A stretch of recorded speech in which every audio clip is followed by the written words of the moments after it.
The A320 is equipped with two air conditioning packs located in the wing root area forward of the landing gear bay. Let's look at how a pack works. Hot bleed air enters the pack via a pack flow control valve. The purpose of this valve is to adjust the flow rate through the pack. The air then passes through several stages within the pack that progressively cool the air to provide a conditioned air output. In fact, sub-zero temperatures can be achieved. Two of the stages are heat exchangers that use a flow of ambient air over them to cool the hot bleed air. This flow of air enters via a pack inlet scoop and exits via an outlet duct.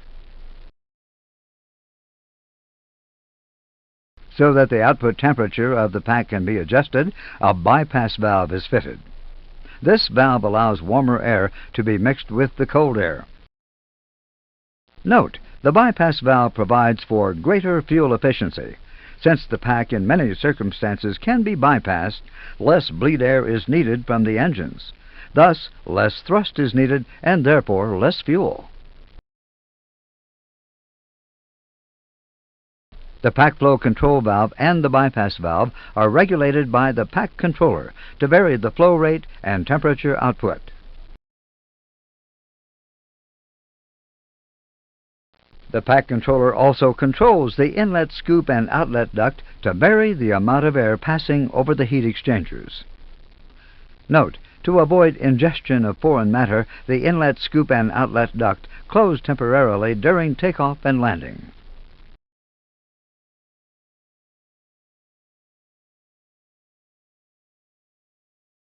The two air conditioning packs operate automatically and independently to provide cool conditioned air.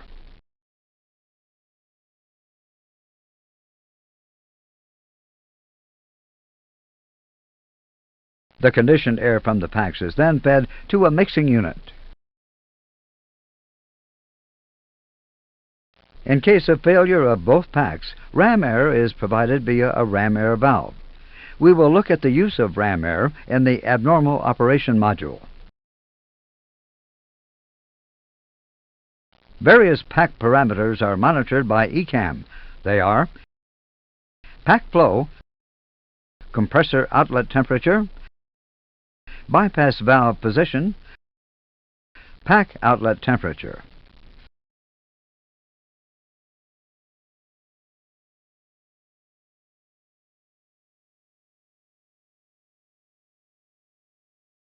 These parameters, along with the valve positions, are displayed on the upper part of the ECAM bleed page.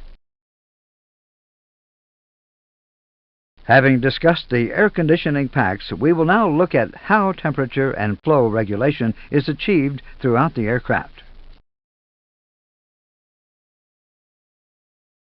The three outputs from the mixing unit feed three separate aircraft zones: cockpit, forward cabin, and aft cabin.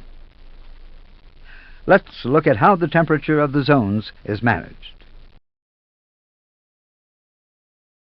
A zone control computer monitors the temperatures of the three zones and sends signals to the pack controllers to set the air temperature delivered by the packs. Normally, cold air is delivered by the packs and is then sent to the three zones. Since the different areas of the aircraft may require different amounts of cooling or heating, hot bleed air can be added via trim air valves to achieve the demanded temperature for a zone.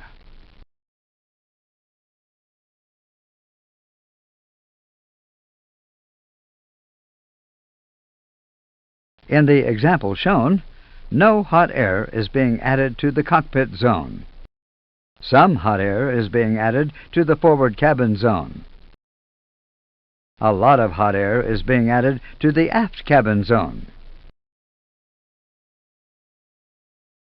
The trim air valves are supplied via a hot air valve. The purpose of this valve is to regulate the pressure of the hot air supplied to the trim system and to act as a shutoff.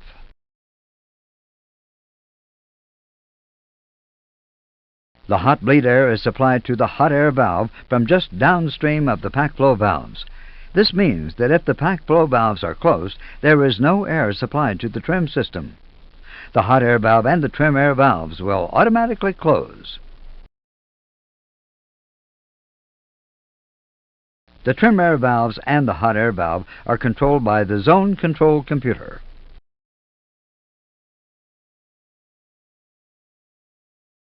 Zone duct temperature, which is the temperature of the air entering a zone,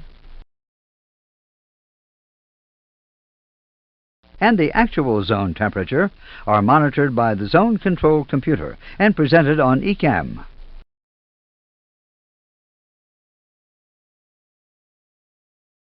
The ECAM conditioning page contains zone temperature and trim air system indications.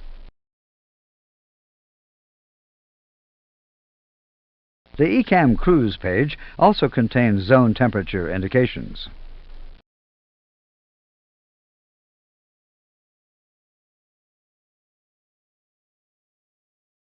On the overhead panel, there is an air conditioning panel which allows pilot control of the air conditioning system. Let's look at the controls on this panel in a little more detail. The pack flow switches control their associated pack flow control valves. In the example shown, pack 1 is selected off and is indicating closed, while pack 2 is selected on and is indicating open.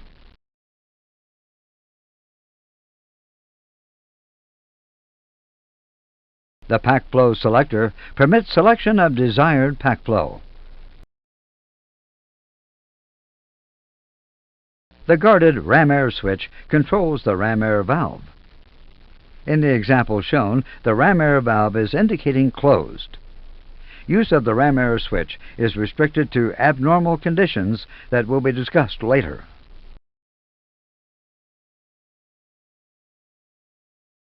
The hot air switch is associated with the hot air valve.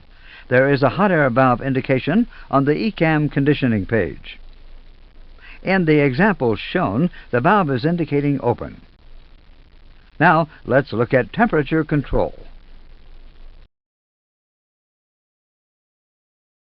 The zone temperature selectors are used to adjust the required temperature for an associated zone. 2 cabin fans are fitted to reduce the bleed air requirement and therefore save fuel. These fans establish a recirculation flow of air from the 3 aircraft zones to the mixing unit. In normal operation, there are no ECAM indications associated with the cabin fans.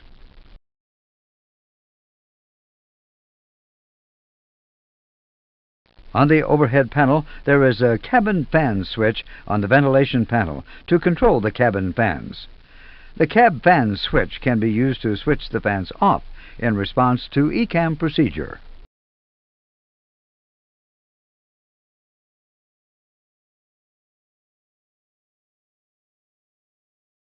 The conditioning of the air in the cargo compartment is fully automatic. Ambient air from the cabin area enters the cargo compartment via an inlet isolation valve. The air is removed from the compartment either by an extractor fan or by differential pressure. The air is discharged overboard via an outlet isolation valve. The operation of the isolation valve and the extraction fan is controlled automatically by a cargo ventilation controller.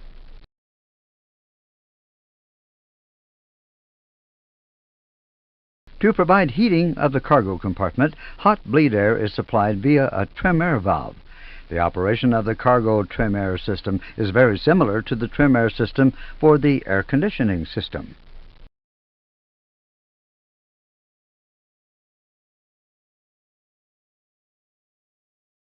A cargo heating controller controls the trim air valve position to regulate the temperature of the compartment.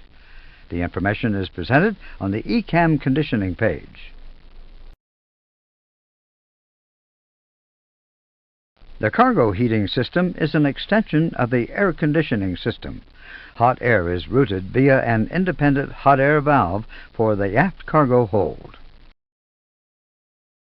The system has a trim air valve and two isolation valves, which close immediately should smoke be sensed, thus turning the aft cargo bin into a Class D compartment.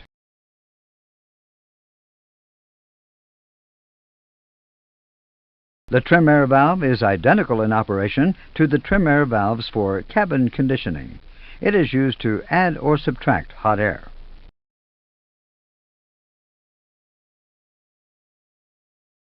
Duct temperature and cargo compartment temperatures are shown on the ECAM page.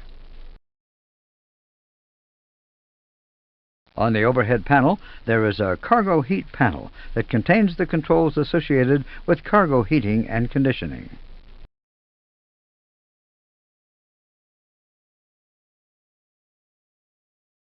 This is the isolation valve switch. This switch normally remains in the open or lights out position. The temperature selector sends demand signals to the cargo heat controller. The cargo heat controller then moves the trim air valve to adjust the temperature of the air entering the compartment. The hot air switch controls the aft cargo compartment hot air valve via the aft cargo heating controller. This switch also normally remains in the lights out auto position.